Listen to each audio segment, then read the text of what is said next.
Penggusuran 11 rumah warga di Kelurahan Alung Banua, Pulau Bunaken, Kota Manado, berujung ricuh pada Kamis 17 Juli 2025. Dua petugas Satpol PP terluka akibat lemparan batu dari warga yang menolak penggusuran. Menurut tim kuasa hukum warga Alung Banua, Dedi Paparang, kasus sengketa tanah di wilayah ini masih dalam proses persidangan di Pengadilan Negeri Manado. Ia mempertanyakan tindakan penggusuran yang dianggap prematur oleh warga. Bisa dikatakan tindakan anarkis. Belum ada penetapan putusan dari pengadilan, mereka sudah membawa alat-alat untuk menghancurkan atau merobohkan rumah warga yang berada di Alung Banua. Itu sangat disayangkan. Warga Alung Banua menuntut keadilan dari pemerintah.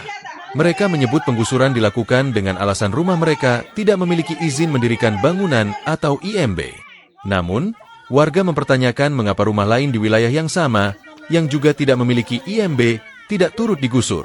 Kami yang tinggal di Kelurahan Alung Banua lingkungan 2 tidak mempunyai izin IMB. Itu yang mereka permasalahkan untuk kami yang tinggal sekarang ini. Tapi seluruh yang ada di Kota Manado ini lebih besar tidak ada izin IMB. Kenapa hanya kami yang 11 kakak yang menjadi korban? Akibat perlawanan warga, penggusuran akhirnya ditunda. Saat ini, warga tetap berjaga-jaga untuk mengantisipasi kemungkinan penggusuran lanjutan. Warga menegaskan akan terus memperjuangkan hak mereka hingga ada putusan pengadilan yang jelas.